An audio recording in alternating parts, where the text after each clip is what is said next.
I'm friends with Vicky Colmaker, and she asked me to speak a little bit today about some of my experiences and thoughts in general about safety, women's safety.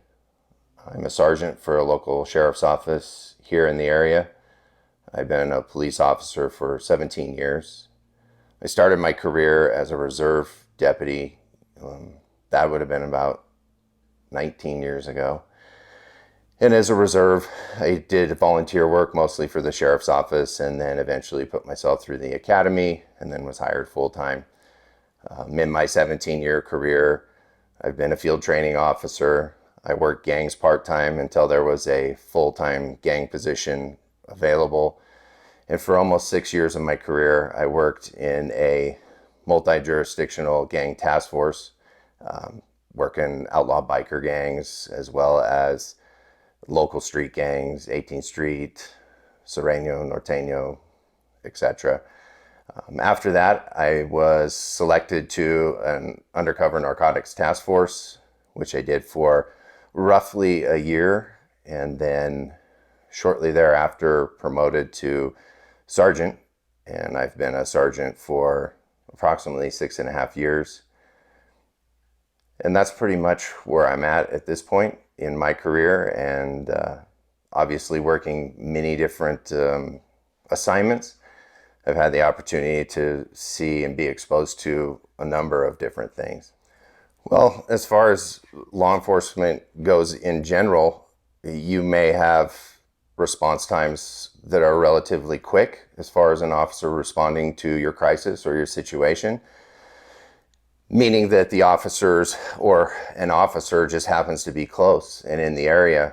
But I will tell you that right now we're very busy. Police are very busy, call to call, running from one thing to another.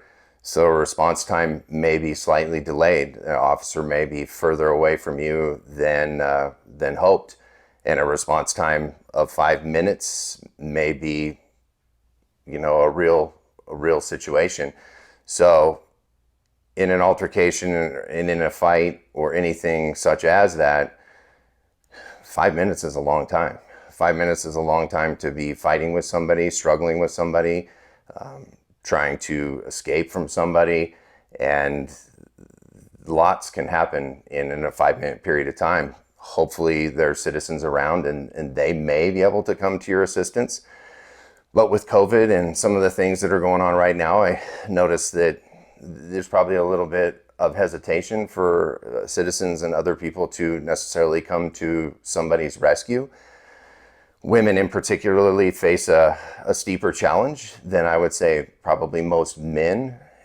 Obviously, when a woman is faced with an encounter against a man, there's a lot going on and a lot more for a woman to overcome. So being prepared, having situational awareness, paying attention to your surroundings, training, and being prepared for that battle is really, really, really important. And, tough isn't how you act, tough is how you train. So if you're not prepared or training, you're not going to be ready for that. So putting yourself as an individual, a woman, in an uncomfortable situation is important in training, because when you put yourself in an uncomfortable situation, when a bad situation happens, so training physically is exerting, it's tough, it's difficult. Those situations prepare you for an actual event or an actual attack. So you're prepared for that battle, and it's important that you are prepared. Pepper spray is an effective tool.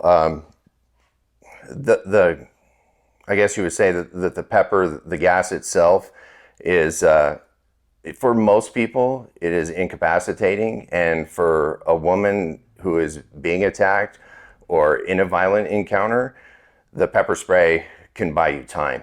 And time is really important. If that time is just simply enough time for you to make it to your vehicle, is it enough time that you can call 911 and ask for help? Pepper spray buys you time. It isn't the end all be all, so to speak, because I can tell you in my career, I've seen pepper spray have little to no effect on some people. and I've seen it have drastic effect on others. So don't lean on it as a crutch and think that, well, if I just have pepper spray in my purse or in my car, I'm protected and I'm going to be safe. That isn't necessarily the case. I definitely think it's a helpful tool.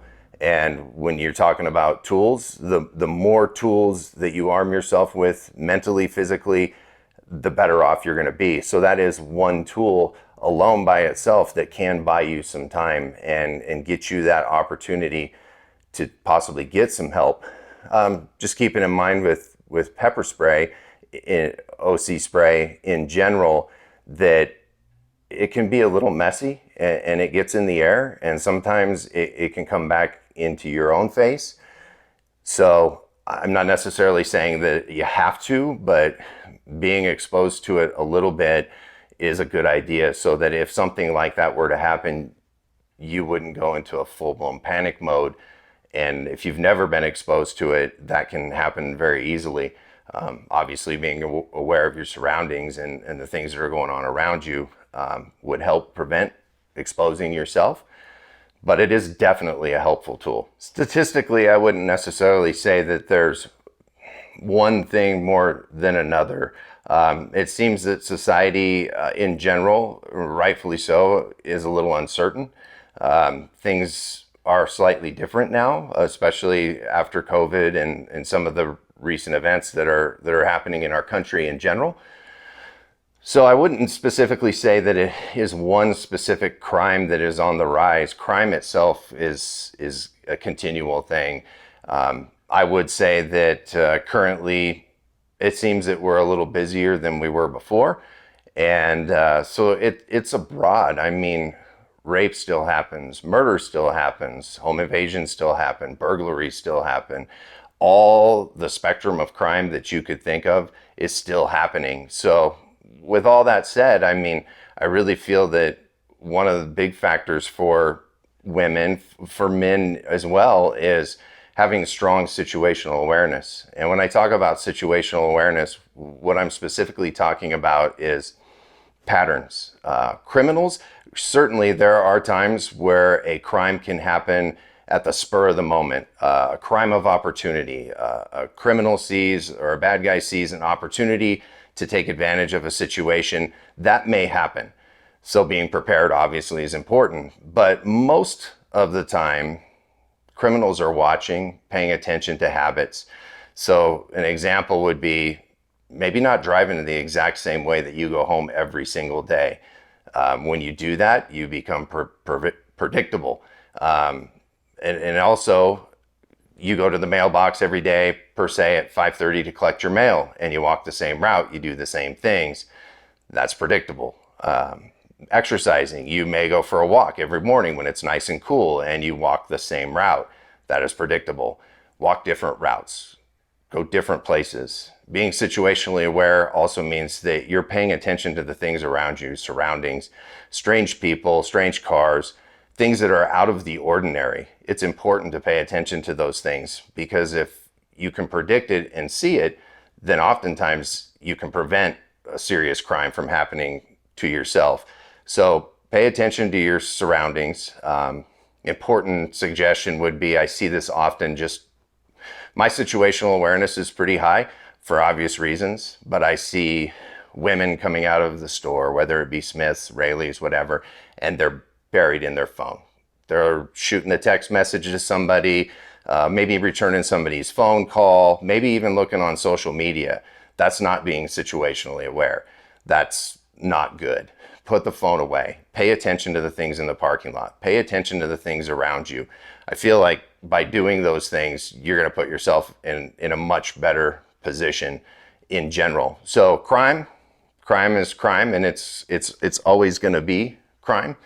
But being situationally aware and paying attention is really important. You know, you answered a lot of my questions in that last segment. And so I want to just let you know how much I personally and help her appreciate you for your service to our community.